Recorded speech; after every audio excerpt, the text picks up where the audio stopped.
here's our project for EC4331. We're doing a magnetic levitation system, and here's the setup. So we have a Hall effect sensor on the top here, and then another Hall effect sensor down here on the bottom. As you can see, the system is currently running. We need both of these sensors because the electromagnet here in the middle actually influences these sensors here.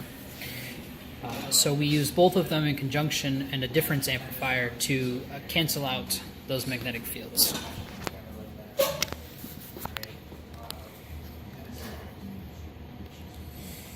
And here is the circuit. The first op amp here is a buffering circuit to take the signal from the sensors and buffer them so they can produce more current.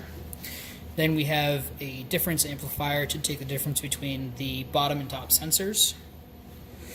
And then this third one here is the subtractor between the set point and the actual position. That comes over to our PID system here. We have our proportional system here. Our derivative is on the right-hand side, or our integrator is on the right-hand side. This is our differentiator over here. And then we have a overall summing gain system. That comes back through this blue wire here into this summing amplifier, and the only reason we have this is to work with the 555 timer circuit and the comparator that we're using as the analog to PWM converter. So the 555 timer here produces an output between 4 and 8 volts, and so we need to shift our error up into that range. Once we get the PWM out, we go into this transistor here, which will then buffer the system, and it will take it from 12 volt to 5 volt. And then finally we have a NOT gate here that will take the duty cycle, say it's 10%, we'll create it to be 90%.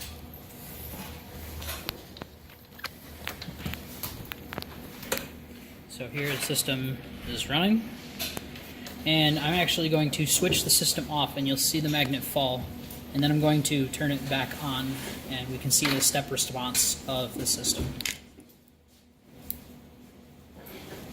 And so there you go, you can see the step response. Now it is a little sensitive to any initial conditions, so it does have a few issues with that. But here we can see that if we perturb it, it returns back to the original position, all the way down, and comes back up. And if we lift it up and let it go, it goes back to where it is. Okay, now we're going to look at the response to different inputs. And the first one we're going to try is the sine wave. And here we have the settings of it. It is a 1 Hertz sine wave. And so if we start the system up, you can see that it picks it up off the ground. I'm going to just stop those small oscillations.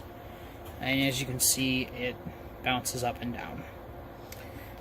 Those sideways oscillations came from the fact that it wasn't completely centered on the base, and so when it picked it up, it had some sideways momentum. Okay. So now we're going to try a ramp.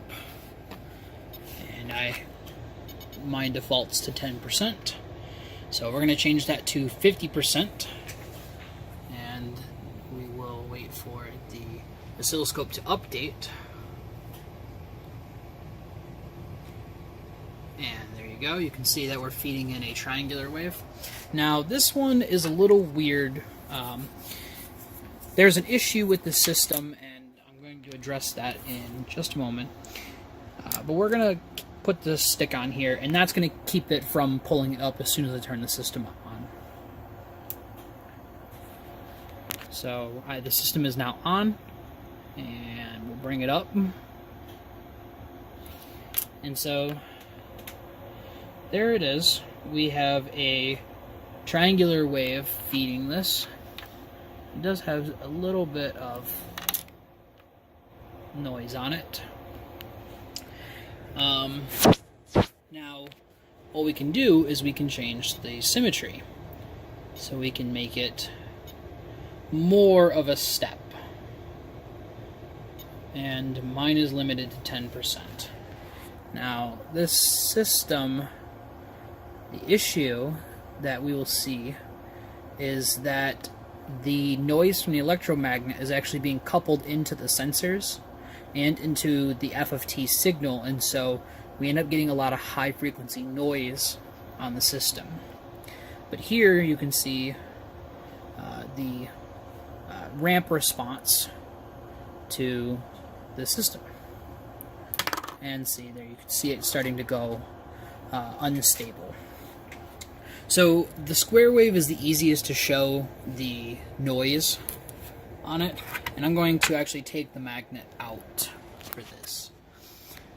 So here is the input that we're feeding into the system, and I'm going to turn it on. And so here you can see that the electromagnet is affecting my F of T signal. This could be fixed in a few different ways, the first one being a buffer, and the second is would more likely than help is to use a low-pass Butterworth filter. Probably fourth order would probably be okay, and that would kind of cut down on some of that high-frequency noise. And like I said, that noise is coming from the electromagnet, because this electromagnet here is running at around 37 kilohertz. And so it's got quite high frequency noise, which that's being coupled in, and so the step response actually does not work because of that noise.